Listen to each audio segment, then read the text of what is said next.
Kitchen में आती है और कहती है, भाभी आपकी सहेलियां आ गई हैं, सब बाहर इंतजार कर रही हैं। ठीक है पायल, तुम उन्हें कंपनी दो, मैं थोड़ी देर में आ रही हूँ। पायल वहां से चली जाती है। तब उषा अपनी माँ से गुस्सा होते हुए कहती है, ठीक है माँ, आप ये टूटा हुआ कांच साफ कर दो और ये नाश्ता लेकर बाहर आ जाना। ऐसा कहकर उषा बाहर चली जाती है। सुमित्रा चुपचाप कांच उठाती है और फिर नाश्ता लेकर बाहर हॉल में पहुंचती है। वो उषा की सभी सहेलियों को नाश्ता देती है। तब उषा की सहेली सपना सुमित्रा को देखकर कहती है, अरे उषा, ये कौन है, इतनी गरीब दिख रही है? तेरी नई नौकरानी है क्या? हाँ, वो शीला बीमार है ना, तो ये उसकी जगह आई है। शीला तो बहुत साफ सुथरी रहती थी, लेकिन इसने तो कितने पुराने कपड़े पहने हैं।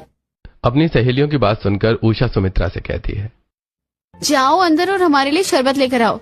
अपनी बेटी की बात सुनकर सुमित्रा की आंखों में आंसू आ जाते हैं। वो रसोई में जाती है और दीवार पकड़कर रोने लगती है और अपने आप से कहती है, मेरी अपनी बेटी ने मुझे सबके सामने नौकरानी बना दिया। थोड़ी देर बाद सुमित्रा शरबत लेकर वापस हॉल में आती है। तभी आर्यन की माँ सुनीता वहां आ जाती है और कहती है, अरे सुमित्रा जी, आप क्यों शरबत सर्व कर रही हैं? आप भी सबके साथ बैठकर शरबत पीजिए। सुमित्रा जी, उषा तेरी सास नौकरानी को जी क्यों बोल रही है?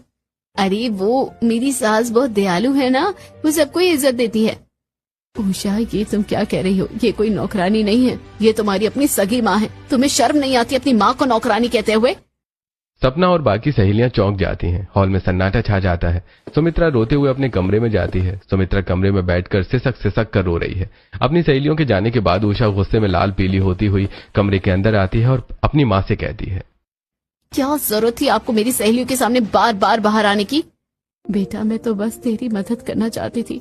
मुझे क्या पता था कि तू मुझे अपनी माँ कहने में शर्माएगी। करवा दी ना आखिर मेरी बेइज्जती। अब वो सब मेरा मजाक उड़ाएंगी। सब जान गए कि मेरी माँ एक मामूली नौकरानी की तरह दिखती है। माँ हो तेरी उषा, कोई दुश्मन नहीं। तेरे सुख के लिए मैंने हर सुख की कुर्बानी दी है। वो पुरानी बात थी माँ, अब मैं इस बंगले की बहू हूँ। अपनी गरीबी का ढिंडोरा यहाँ मत पीटिए। ऐसा कहकर उषा पैर पटकती हुई अपने कमरे में चली जाती है।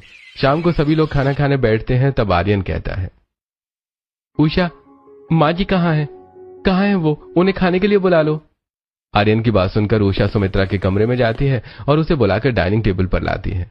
मेज पर कई तरह के पकवान सजे हैं। आर्यन कहता है, माँ जी, ये आपका अपना घर है, किसी तरह की कोई परेशानी हो तो जरूर बताइएगा। अब चलिए खाना खाइए। उषा सुमित्रा को खाना परोसती है और साथ में चम्मच और कांटा रख देती है। ये देखकर सुमित्रा कहती है, बेटा, मुझे चम्मचों से खाना नहीं आता, मैं हाथ से ही खाना खा लूंगी। ऐसा कहकर सुमित्रा जैसे ही हाथ से दाल चावल खाने लगती है, बगल में बैठी उषा की त्योरियां चढ़ जाती हैं। तो वो अपनी माँ से कहती है, माँ, ये आपका घर नहीं है। आप